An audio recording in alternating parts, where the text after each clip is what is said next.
Broadcasting from an undisclosed location due to reasons of security and therefore insecurity. Questioning the popular reality. Raising the musical dead and underachievers to godlike status. Poking holes in the fabric of pop music and striking fear in the hearts of Justin Bieber fans all over the world. It's Jaandlu Underground. With your host, the one, the only, the indubitable, the instantly ignorable Mr. Jaandlu. Hey, guys. And we all got in here just in time. That's how we do it. Only a couple seconds. Oh, yeah. Are you excited for tonight, Mr. Jaandlu?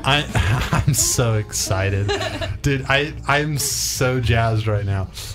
Because my favorite person, because this is why, the mothership has landed and is ready to take you on an interstellar voyage to the planet Funky Beat. Thank you. Yeah. You think about it. Hear this. We bring the funk. Open up, our Funky Beat trunk. Pull out the funk. Have yourself a big old hump. Chewy like greasy leaf gum. Taste the funk. Hey, now this ain't no crunk. It's the funk. Old school, no, we ain't no flunk. Rock the funk. Daddy and Stanley is a Tennessee skunk. Rock the funk. We got the spirit, we got the spunk. This ain't no junk. Rock the funk. What the funk? We're here with the infamous Stevie Hawkins. Hello, Mr. Jaandlu. Hello. We've got another guest in the. Of course, we've got Laura, and myself, Mr. Jaandlu, and we've got another guest. This is Miles. Miles, introduce yourself.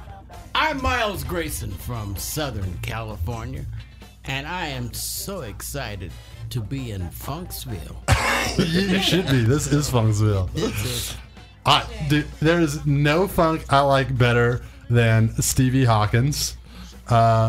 There's nobody like him, and there's also no blues that I like. So I'm gonna mix it up. It's also gonna get into some of his blues stuff and all of that. Well, we're just gonna have a fun night of hanging out with Stevie Hawkins and Miles and talking to Stevie Hawkins.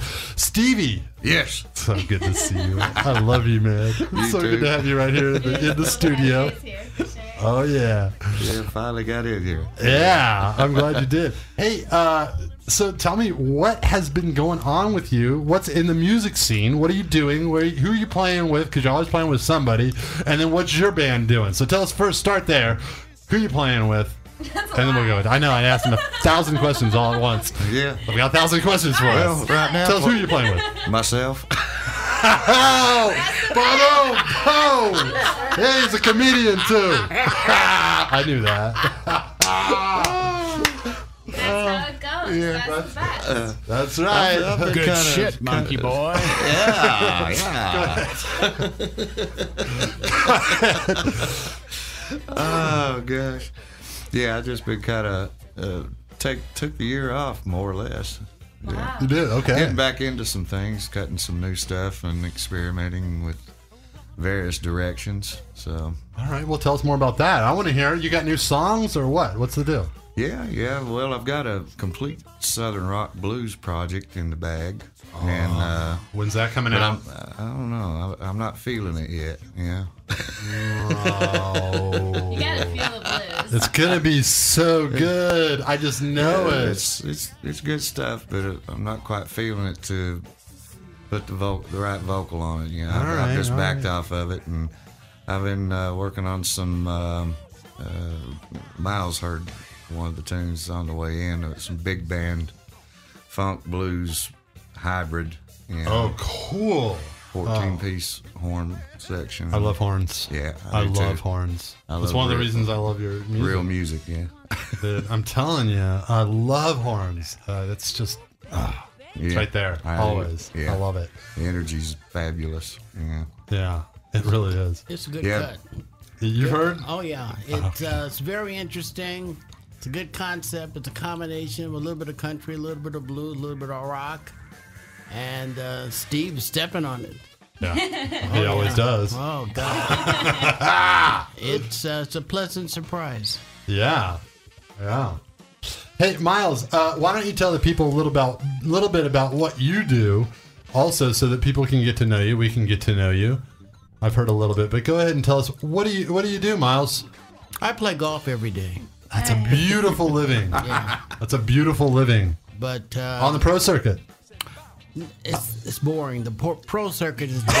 It's below you. It's below you. And Tiger, he can carry my bag anytime.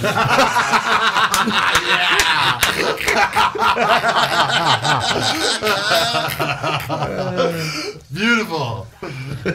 No, I've been fortunate enough to be doing what I'm doing now, music 24/7, just like I came out of high school years ago. I mean, strictly it's music. So I have a little moderate background with a lot of folks. You know, some of the heavies as far as R&B and blues, and some pop. So I'm a writer, keyboard, producer, second engineer, and my main forte, I would say, is just that I have that ear to hear what is going to work. Right. In other words, that commercial not the intellectual world. That's an inside joke. He just bombed me right there. Go ahead. You know, I like to put a little Thousand Island on my dressing. Sure. You know, what have you. And a little bit of steak around there and a little bit of barbecue sauce and what have you. But I guess I hit the nail with the hammer. By that, looking for that one idea that is super, super different. Right. You know, not just the norm. That's too easy. But to kind of think stupid and come up with a stupid, interesting hook idea that makes me believe that I can go to Bank of America, Wells Fargo, all my friends. That super challenge of that super, super hit idea. Yeah. But I would say, if anything at all, I enjoy challenges. I had a beautiful conversation earlier this evening in regards to a different world, different approach, different concept of music. I listen, and it makes a lot of sense. But it all depends. You come to the bottom line. Is it going to work? Is it going to sound right? Is it gonna? Yeah. Is it gonna work for the audience? Absolutely. Yeah. And the audience is basically conditioned to a certain radio format, certain radio lyrics, but everything's based upon one word. Love. But we had a radio format, okay, and then this crazy guy came along and did this insane thing and sang some songs that nobody could even believe, and it changed all of radio, and that was Elvis Presley. And then a little while later, 4 guys got together. I called them 5, but I believe in their producer. 4 guys got together and did some incredible things and changed the format of music and what people were conditioned to listen to. And we're talking about the Beatles, of course. And when the Beatles came along, they would come out with a song, and it just took whatever everybody else on the radio was doing a little bit further, and then a little bit further, and then a little bit further, and a little bit further. So we're conditioned as the public, as the non-musician, by whatever they will, the head musicians, the most popular musicians, only as far as they are willing to go. So I think that it is a conditioning thing, but I think that it happens over time.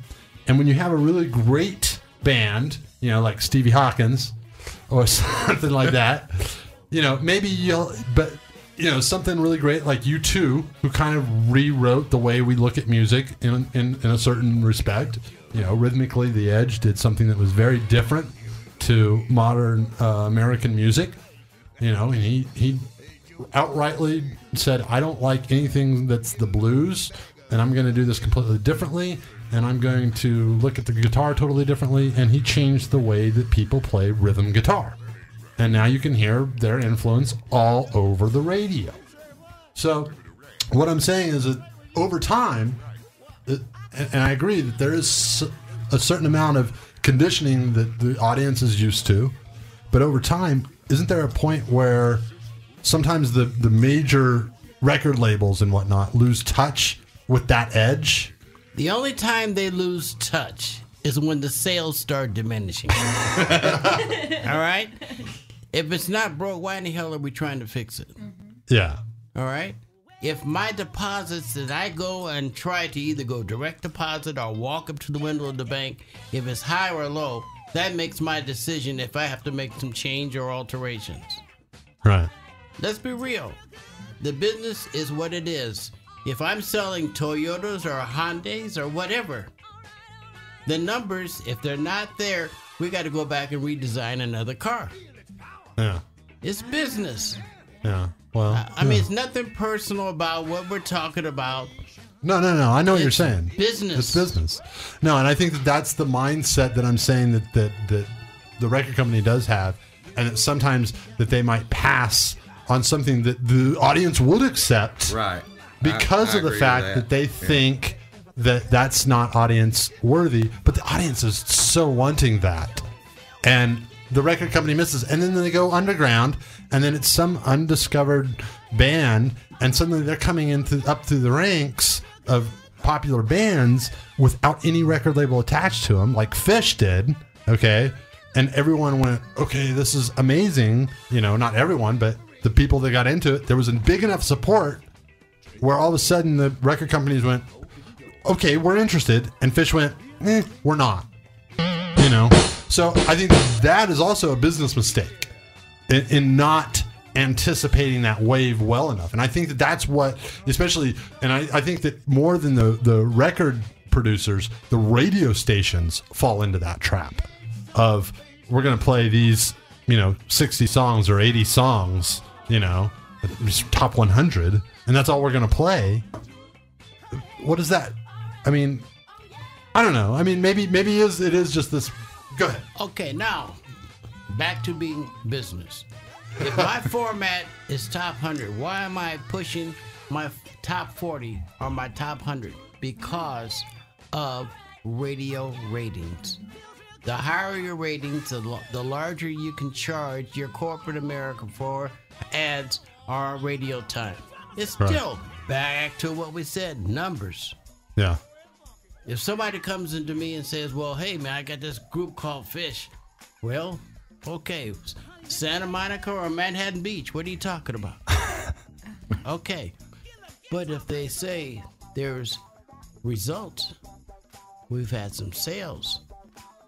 I don't care if they got a short fish or the fish are walking or doing right. the moonwalk. But at this point,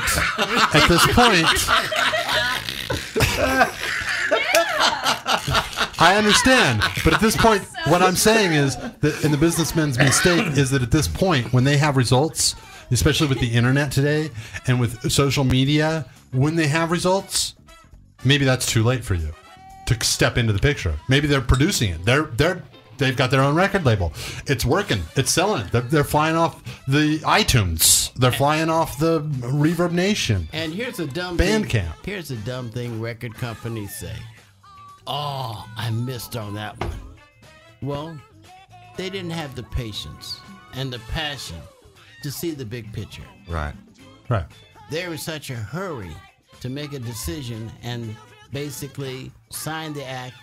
And then after they sign the act, most of them don't really know what to do with the act after they've signed it because the group was doing all the work. Right. So as far as I'm concerned, find me a fish. I got a great fish for you sitting over here in this corner. This is the big fish. This is the guy you got to sign because this guy does it all. And we're going to go back to you right now, Stevie, because I want to talk to you about what you feel about how, because you're going at this without a record label, Right. and you're going at this in very much a different direction than he would suggest, or maybe I don't know. Would you sign Stevie's band? Steve and I, we have been in a number of meetings of the mind, but we never really put our cards on the table, or I put my foot down. Right. But I've given him a feeling of how I feel about Stevie. Okay. Yes, Stevie is principally a underrated, overdue, soulful artist that's marketable. There's no question about it. But that one magic mother that we're looking for hasn't appeared. When I say the mother, I'm mumbling, but I'm telling you that freak of a concept and an idea that it hasn't hit me yet, where I can say, hey, this is it. And we're still fishing. Mm-hmm. So you're going out about this, back to you, Stevie. You're going about this totally independently. Yeah. What methods are you using? How do you feel about the record business, everything? That's why I'm doing what I'm doing. I have beat my brains out for 30, 40 years trying to write songs for the market, and right now I'm just writing and performing what I feel, what I like. Right. Now, I'm also aware of what Miles is saying. I need to also go on the other side of the fence and what's the word I'm looking for? Well, you say compromise. Compromise. That's the word. Yeah, a compromise to where we can find that thing that meets in the middle. And what's going to make Steve comfortable and happy? I hate for him to have a smash record, and he's going out on these dates and bored to death. He's making $100,000 a night, but he's bored to death because he's singing something he doesn't like. Right. And I'm licking my chops, man. Sing it again, man, because... Well, if I just have to do one song, yeah. If it's just that one song, that's fine. I'll funk the rest of it out, Yeah, I can do one hit over and over again. We got to draw the line somewhere. Absolutely. That's what it is to me. It's like the cover song for a TV show, a theme song for something. That's the one song, and then the rest of it you would jam. Right. So that's a great way to make it happen. Mm-hmm. Yeah.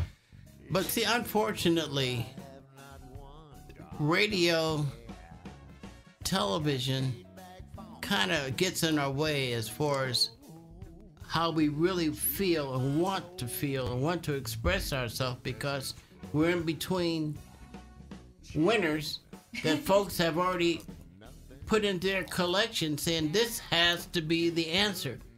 Now, the record company says, well, why should we go out and try something that basically hasn't proven itself? But here's a good example. Robin Thicke. All right? Smash. I love it. But it's I haven't heard it. You You haven't heard it? I don't listen to the radio. You're like, consider yourself like... No, it's funky. Yeah. I haven't heard it. No, I don't particularly like it, but I see how it's attractive to other people. Exactly. But That's exactly. yeah, no, I see. Yeah, I see had- its catch. I see it. I see why everybody likes it. Look, Yeah. in production, you had all the big boys that have had super successful recordings. They knew where the pocket was, where we put between the track and the lyrics. Every lick was. All right, we got to go to a commercial, but we'll be right back to talk more about it. Right here on Are you Next. looking to see all the social communities that we're involved in? Visit exciteradio.com/exciteradio, and all of our social profiles are listed there. You can join us, become our friend, become part of the community. Excite Radio. Original, unsigned, uncensored. When you have that, not so fresh feeling, reach for the cool, refreshing. Boxoblast, you can rinse away your unwanted smells and bacteria with our patented vibrating insertion nozzle. Just connect to any average garden hose, gas pump, faucet, and you're on your way to a sparkling clean Snatch-A-Heem. At your local Walgett or Tarmart today. Keep your lady parts fresh and clean. Katori Magazine has been reborn. New articles, new features for those who demand to stay on top with what you care about. Music, art, politics. KatoriMagazine.com. A different kind of magazine for a different kind of generation. Katori Magazine. Get ready, get set, get Slope Cycle. The most innovative way to hit the hill this season is the exciting new Slope Cycle. The Slope Cycle is the most advanced way to conquer the slopes with no restraints, no straps, no restrictions. The Slope Cycle allows you to ride the mountain, and it's perfect to rock some tricks. It's as easy as snowboarding. Visit slopecycle.com for complete information and where to ride the next progression in winter sports. Slope Cycle! All right, and we're back. And you know what? We're not going to stick around long because right now we're going to play one of my favorite things that Stevie Hawkins has ever put together and played. Miles and I performed this at the. Is this both of you? The main event at the Avalon for the LA did Music you? Awards, yeah. This is a tribute to James Brown. Oh no, we did the song after it. I'm sorry. Oh, okay. All right. This is a tribute to James Brown. This is one of my favorite pieces that he's put together live. This is off his. Which album is this? Georgia Jam Live. Jam, yeah, Georgia Jam. Shh, I forget. At any rate, a great album if you can pick it up. Do, but this is just a great mix, and we're all just gonna go take a second to walk away and let you listen to Stevie Hawkins. Yeah, everybody now, look at here. In Bonneville, South Carolina, in 1933, was born a man to have a plan to make music history. The godfather of soul, Mr. Dynamite. Even his Michael Society and all of us here tonight. He knows how to bring it up when you're feeling down. Y'all know who I'm talking about, the man named James Brown. Oh, James Brown. Give it up for James Brown. Give it up for James Brown. Give it up for James Brown. Give it up for James Brown. Give it up for James Brown. Give it up for James Brown. Let's give it on up for James Brown. Woo. He's 1, 2, 3, 4. Yeah, I wish I would have been there. Yeah, dude, that must have been just an amazing concert. No, it was fun. Yeah. Oh, that is great. Big jam. Tell us about your influences, Stevie. Oh gosh, they cover such a wide gamut. My influences were, James Brown and Rufus Thomas, Bobby Bland. I love the Bobby Bland stuff from the 50s, and he just kept, he was one of the, I think, underrated or didn't get the notoriety that he should have because the man was fabulous. Yeah. He was just an incredible talent. Had the opportunity to see him in 2000, I believe it was, in Atlanta, and that microphone laid on his chest. He never put it to his mouth. Really? It just oozed out of him. It just, right. And him and Ray Charles. Ray Charles is my all-time favorite, hands down. Yeah. There's nobody. The man, I'll be sitting at the house, and Charlotte and I'll be sitting there, and she'll be on her laptop, and I'm on mine. I'm on YouTube. And pulling up Ray Charles, and inevitably it brings tears. I literally, it moves me so much that it brings tears to my eyes, and sends chills up my back and stuff because the man was just, I can't even explain it. Yeah, like he played from his soul, and it wasn't about money, because he didn't know. So that's a good inspiration. It was cool. Yeah. And you know, that I heard that a lot around the house when I was a little boy. Right. You know, my mother's big band records and stuff. You know, and his early records. But you know, it covers the gamut. Allman Brothers. I mean, it's all over the place. Yeah, Chick Corea, Chick Corea, that bunch. Billy Cobham, you know. I remember when I first he opened up for Yes in Knoxville in 1973, and that was the first time I'd ever heard of him, you know. And we, you know, get to the concert, and there's this like massive set of drums set up, and I was like, man. You know, four bass drums, then a couple more back here. And everywhere you swing, there was something, you know. And so I'm like, gosh, how do you play all that, you know? Well, this guy comes out and whoa!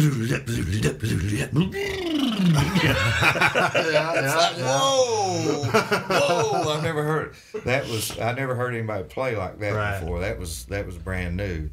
And but anyway, as far as drummers go, my all-time favorite drummer was big band drummer would be Louis Bellson. You know, I had the opportunity in 1977 to get actual one-on-one drum lessons from Buddy Rich in Chicago for 2 weeks.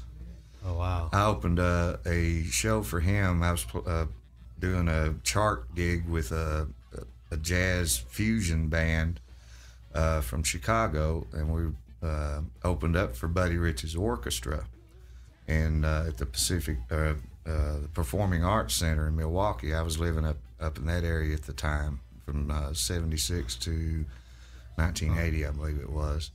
And so I had seen Buddy Rich at a high school in Knoxville. You know, I was living in Knoxville and moved up to Wisconsin the year before, and so I had a vantage point back behind him, you know, because, you know, back then, you know, I was like a sponge, you know, wanting to learn as much, absorb as much as I could possibly absorb from everybody. You know, I bug people to death, you know. How you do that, man? You know? But anyway, he'd be playing, and it looked like he was biting his wrist periodically, you know. So after the show in Milwaukee, I asked him about that, you know, and he said, yeah. He said, well, man, I bite the wrist of the hand I make a mistake with, not to do it again.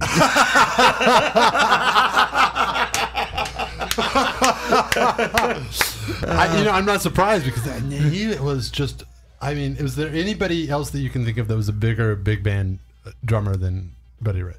Louis Bellson. See, I don't. Who did he play with? I don't even know. Louis did his own thing. He had his own band. Pearl Bailey was his wife, right? That's correct. Yeah. Pearl Bailey was a big band singer, and I know Pearl Bailey. Louis was, you know, at some point, look up a tune off his album. I think it's called Thunderbird. There's a tune called Cottontail. It's faster than that. Yeah. And it's about 7 minutes long, and he is so relaxed, you know, and that's my thing, playing with relaxation. Right. Because if you're playing tense all the time, you can't get that sensitivity and, you know, those dynamics. Well, and you can't last as long. Yeah. I mean, you're going to wear yourself out if you're always playing tense. Mm-hmm. And that's, you know, as a drummer, that's where, you know, stick control, that was one of the things that Buddy Rich, you know, was working with me with, was the variables on where to grip the sticks. You know, you choke up on the stick, you know, for certain tempos or certain feels, to where you can actually, you know, I still do. I use a finger, just play with my fingers a lot. Wow. I don't even use my wrist. I just use the finger to, you know. That's amazing. That's why you're such a good drummer. You got lessons from Buddy Rich. I mean, come on. Well, I've been fortunate to get some from, you know. Where did you learn to sing, though? Because you've gotten awards. Tell the people how many awards you've gotten for here in LA. You've gotten at least 2, right? Well, we got 1, 2, 3, 4. We got 5 last year for What the Funk. Good Lord. So, yeah, but got to keep moving forward. Oh you know? yeah, but still, that's amazing. Yeah. I mean, so where did you learn to sing? I mean, who's your biggest I started. influence in singing? I was 6 years old. Yeah, and I had in my bedroom. I had this little record player, and my stepdad at the time was friends with these program directors. One of WNOX was one station, WKGN was another, and so I was getting all these promo copies, and then a lot of the current stuff that was on the radio. And then I had my mother's big band records and stuff like that. Well, what I did is I had a red trash can, rubber trash can, turned it upside down, maybe some little stands with little planks. Right. And my tom was an oatmeal box, and 10 can lids for cymbals, And I had a coffee pot. Was my snare drum, big, and I'd whittle sticks. I was 6 years old. I did this for awesome. And I took coat hangers and unwired them and hung them from the ceiling. Made myself a little microphone out of tinfoil. And I'd sit there and play along, sing with the records. So That's so awesome. Both of you knew, like you just knew music was in your blood from babies, from just kids, from. That's amazing. Yeah, That's amazing, making your own instruments and just what was even funnier is in front of my record player I had me these little cardboard up against the wall that I'd drawn volume knobs on and VU meters, and I played disc jockey too while I was at it. Yeah. Oh, that is hysterical. Oh, it's too bad you didn't record some of that because, that's just awesome. Oh, that is great. That is classic. Now, Miles, I'm going to ask you the same question, only reversed. Who did you influence in music throughout our history? Yeah, because you've been a producer and an engineer in the industry. So, who have you influenced on the outside that I've influenced? Yeah. Oh gosh, War. Wow. Mm-hmm. Yeah, that's a good example. They came to me, in the early '60s, and matter of fact, I really didn't remember that I had given them a lot of input and information until they mentioned that on some TV show. Wow. So many guys come and go. And I've always been fortunate enough to just say how I feel. And if I can mentor you and give you some kind of direction or information, whatever, it doesn't cost me anything. Yeah. Because my philosophy in life is when you give, you receive. Right. All right? But influence, gosh, I work with so many people. I don't know about influencing. I was just basically working with them. Yeah, but you had some sort of influence on Well, them. that's the thing. When you work with a producer, that is an influence. That is a huge influence. You learn so much through a producer that has vision, Well, the only thing I can say is, even today, if I go into a room or go into a situation, I'm only interested in the results. If I sit down and work with you as an artist of the song, and I work with the board, and I work with the keyboards, if I have to write the arrangement, direct the orchestra, whatever, I'm looking at that home run that we're trying to hit. All right, so let me simplify the question for you a little bit. What songs have you actually produced, worked on, that have become major hits and have influenced our nation? I'll just give you the artists. I have a #1 record. And that question was asked 2 weeks ago. And I will not give... You're too modest. No, it's not that. The record company did not give me credit on the recording. Mm-hmm. And this is way back 62, 63. Isn't that a classic story? That's okay, because you did it. I know you did it. It's in here. It's yours. Yeah. That's yours. And then he took me out to lunch. Well, you know what we'll do is we'll go to a commercial break real quick here, and then that way you can tell us off the air. All right. So yeah, I'll just stick around because there's lots more to come. In fact, they're going to be staying over. I believe you guys are staying over for a late night. Yeah, you got a sleeping bag. Yeah. All right, they'll be here all night. All right, we'll be right back. And then walk again. Tragically, thousands of victims of spinal cord injuries are needlessly trapped in a wheelchair. Every day, these victims are told by medical establishments that they will never walk again. Walking with Anthony's mission is to forever change the recovery outcome of spinal cord injury, currently perceived as unchangeable. In addition to educating the public to raise awareness of the impact of spinal cord injury, Walking with Anthony raises funds to expand Project Walk and other rehab centers, support research relating to spinal cord injury rehab, and most importantly, we provide financial assistance to spinal cord injury victims that do not have the funds to pay for this expensive recovery, so many may have the opportunity to get stronger. Donate today and help Walking with Anthony provide access to the therapies that they have miraculously helped many people get stronger, live healthier, and have the opportunity to walk again. To make your donation or to learn more, visit Walking with Anthony.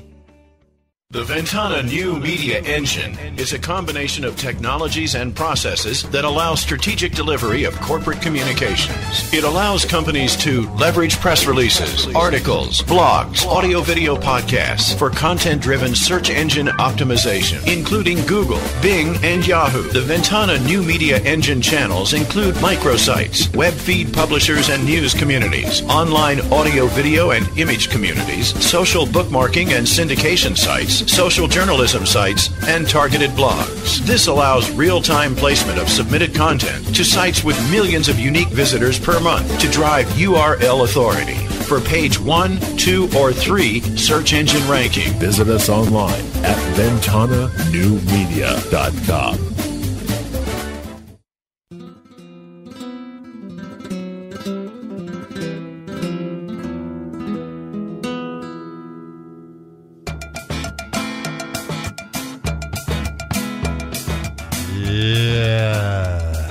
Ritmo. Did I say it right? Yes, you did. Thank Rhythm. The rhythm. Love it. Let's get back to you, Miles. Besides that one that you told us over the break, who else have you worked with? Oh, you put me on the spot again. But I've worked with, oh gosh, so many folks. Beach Boys, Canned Heat for a good example. Oh, Canned Heat. Oh, I love that gig. That was great. That was a good gig. You know, I said to myself, I don't believe this. They're hiring me to show them how to play the blues. It was fun. I bet. And they paid me well, too. Oh, that's great. You know that record, Going to the Country? Mm-hmm. Yeah. That was mine. Oh, beautiful. Then we can go with a lot of R&B acts. ZZ Hill, Johnny Taylor, Ted Taylor, Bobby Bland, B.B. King. It's worked with B.B. King. What can you say about that? He's the king, right? Well, he tricked me. Uh-oh. Tell us a B.B. King story. Tell us a B.B. King story. I want to hear it. Well, I gave him a recording, and I followed him with a tape recorder to the men's room because as a publisher and a writer, I want BB to hear this tune. And after he finished washing his hands, he says, what are you doing on that particular date, which was about 3 weeks from the day I was talking to him? I said, well, what do you have in mind? He says, we're going in the studio to record your tune. And it was fun. Yeah. It was fun. But like today, BB and a lot of other acts, they do not need a record. Right. You know, they're basically working off of the past. Then I can remember the days with Lionel Hampton, and I was trying to get him to do an instrumental. And he says, man, I don't need a record. They don't, because they're booked for whatever. Yeah. B.B. King plays, what, 364 days a year or something? That's the only way he's going to stay alive. is working gigs. Man, it's amazing. You know, if a guy doesn't have a gig or someone calling to him talking about music, life is over. Have you read his autobiography? No. Oh, it's so good. Well worth the read. I think it's, what's it called? Now I'll remember it. But at any rate, well worth the read. And he talks about just, he's got to be the hardest working musician in the industry. I mean, the guy just never stops playing gigs. Ever. I mean, it's like, I don't think it's 364 days, but I think it's something like 360 or 358 days a year that he plays. What else can he do? If he stops working gigs right now, and within, say, 90 days, he's gone. You become a vegetable. Yeah. If you've been doing that all your life, yeah. What else is there to do? Music, it's a passion. It's a love. Right. It's our mistress. It's our bitch. It is. It is. Yeah. No, and I think that's true. I mean, I get it. You know, my friend and I would discuss ecometry all the time, Alex, and he writes me the other night. I had just gotten done with a whole day of discussing ecometry, and I was going back over my notes and redesigning some pages and all this stuff. And I'm talking to him about some questions I have, and he's all, okay, here's the answer that you want, but go to bed, dude. You seriously, you need to get some rest in between now and the next thing you got to do. And I'm like, yeah, but my wife is asleep and ecometry is my mistress. Right. Because music is my mistress, and it's just... Now, the best part of my day is when I finally go to sleep, whereas I don't have to do any thinking. Or so you think. Seriously. So you think. Oh, I'm a thinker. I'll sit down at the base of a tree for an hour. I've seen the time I'll drive my car to a park and just sit in the automobile and just think. Right. I can hear a full production. Just like with Stevie, I hear what I'm hearing. We haven't really sat down, and I haven't put my foot down yet. But the time that's what coming. needs to happen. That is. You just need to get him in there to produce everything you do. Yeah, I mean, and when I come up with what I feel like is what's going to work, I'm going to kick some ass. I'm sure you will. I have faith in you. And the bottom line is the real world. Let's not play games. Yeah. You know, let's not say, okay, this is where I think I am, flying like a butterfly. Hell no. Land that bad boy and step on it. Yeah. Oh, yeah. Right. Oh, yeah. And that's the bottom line. Yep. All right. It is. Oh, can I ask you a question? Yeah, get in the mic, though. I want to ask you if you could be more specific. For a lot of the listeners, and especially on my show at 11, a lot of the listeners are unsigned artists who don't know any tips on what to do to make themselves more commercial or more appealing to a record label. They have maybe YouTube, maybe Bandcamp. They have their album that they've made, but then how do they promote that, but like how do they grow with their music style and structure? What are the certain things that you look for that would help them? Honesty. I kind of put you on the spot too, I guess. But you seem like honesty. Yeah. All right. If your shoes are brown, green, purple, that's what you are. Mm-hmm. If you try to go into a different genre or a different culture because you feel like that's the chemistry that's working, and you know that's not in your heart, leave it alone. Yeah. Because it's going to project what's not there. You have to be yourself because the record companies know when you are trying to fool the public. You have to know how to step on it or not step on it. And if you are an act, make sure that you've got some good material. And beside that, please know how to sing. Yeah. You know, sometimes an artist, you know, they rehearse in a garage and they think they're ready to go out and do one take, and then they listen to it and it's really rough. The instruments are not tuned, and there's not a good sound of the drums and what have you. Take your time. Stop trying to cut a record for $75. Take your time and put together a project that sounds like a master, not a demo. Other words, artists go out and they try and promote their demos, and then they'll try to say, well, dear record producer or record company, if I had had another $1.25, I could have done that. Well, why waste my time?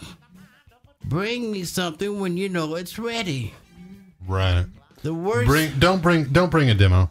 Well, especially bring a mastered especially in today's piece that's ready to sell. in today's market, because producers and A&R people of yesteryear, as we put it, you could take them a guitar and a piano, or a guitar and a vocal demo, and they'd know that was a hit. Well, and there's that classic Elvis Costello thing where he walked into the record company, he sat down and waited in the lobby until some guys showed up that he knew were record producers, and he just started playing for them. And they were like, holy cow, who's that? You can't do that anymore. No, it's exactly like Miles is saying. You have to basically take a master in. And then sometimes an artist really don't know what they really have. They're writing songs and they're recording. They might record 6 tracks and not know which is the killer. Oh yeah, that's. Let's say, for example, the artist comes to me. The first 2 cuts, it's got to be your best. Don't let it be now cut number 5 or 6. I'm not even going there. Right. Excuse me. No, it's true. But I mean, how does the artist himself? Because the artist is too close to it. I think that, like, when my band, when we first picked out our songs that we were going to put on our first album, you know, like, they were such horrid choices compared to everything else in our catalog. But we didn't know that until years later when we re-listened to everything and we had a different perspective. That's where a producer, you want to get an experienced ear. If it's a new band, try and find some songwriter that has had experience in the business, that knows what is a hook, what is a possibility or potential. And just don't assume that you know the answers. Well, this is the way I'm going to play my song. This is the way I'm going to sing. Well, what the hell? Man, why waste this opportunity? Because this is what you want to sell and share. Give that listener a chance to be inspired. And also, when I'm making records, the first 13 seconds is the most important part of my record. Yeah. First 13, kill them. And then they say, oh, something's about to happen. And keep building, keep building. But the first 13 seconds is going to make you or break you. Yeah. But try and find some ideas that are different. Now, I'm going to give you this idea that writers might not be aware of. If you're in a funk mood and you just can't seem to come up with something new and fresh, get the sports page of your newspaper and look at the horses that are running in the races. Look at the titles of the horses. That's a genius idea. That is a freaking genius idea. Right. You will see some ideas, some expressions, and bingo, you'll get inspired to write. You get it. You'll just, because there's, that's so perfect. The racing page. And then, I got to go there. And then if you want to promote your product, really promote, if you really feel like you got a killer, make a deal with a limousine driver that's going around Hollywood and ask him to play this particular tape or CD at the right time when the right individual is in the... I've done it. Oh. I've done it. And they're going to ask the question, who is that? Oh, it's just a friend of mine. I'm sorry, I didn't mean to play this. It is all about having a limousine driver in your band, in like a major music city, Nashville, L.A., New York. The question was asked: how do they get to the producers, to the record companies, etc., etc.? You just have to stay on your job. The window is always open.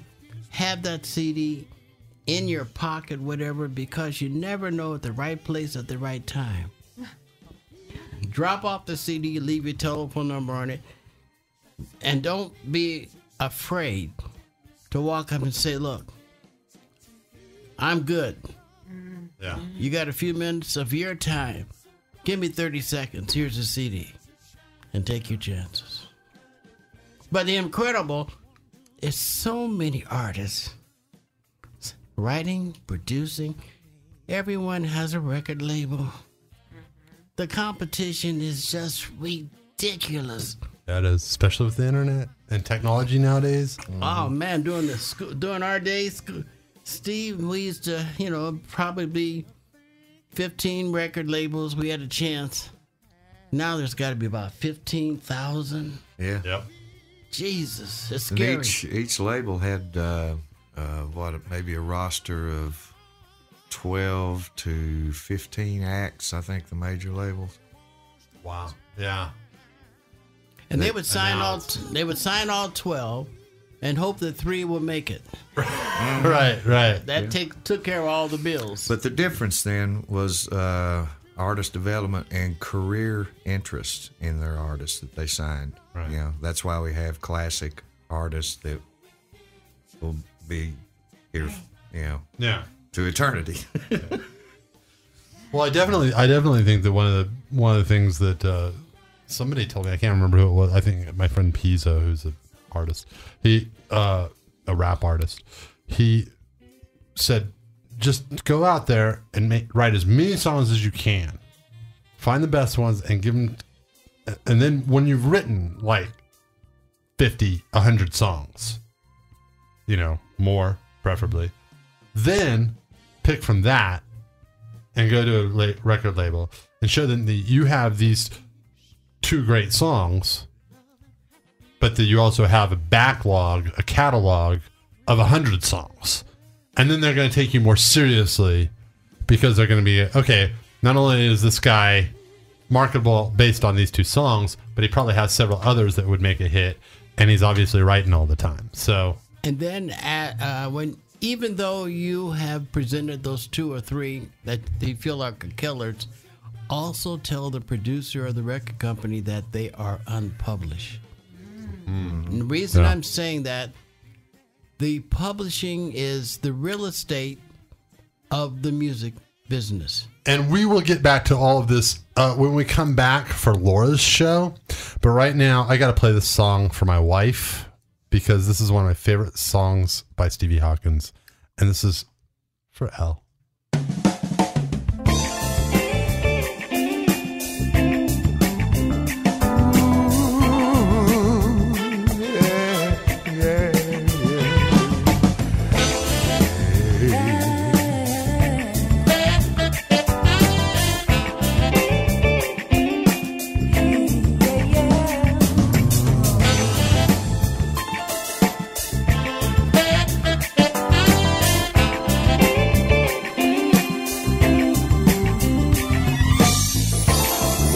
With you hand in hand through this world we've made our own. There's nothing like the feel of your embrace and your passion when you let it flow. There's grace in your dance and magic as I kiss your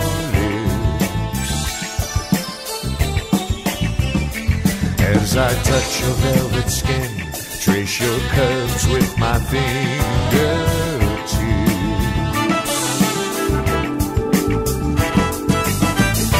Baby, I can't stand it. I'm overcome with love and desire, and the want for you and me, you inspire.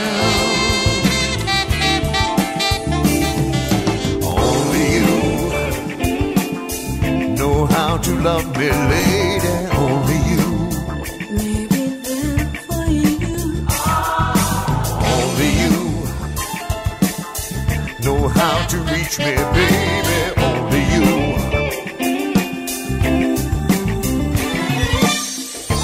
Lady, when our stars align, the connection is so divine. Thank you for joining us on the Jaandlu Underground. We'll see you next week for more original music from the hidden underbelly of society. Stay tuned for the Laura Penn Happy Fun Time Hour coming up next on Excite Radio.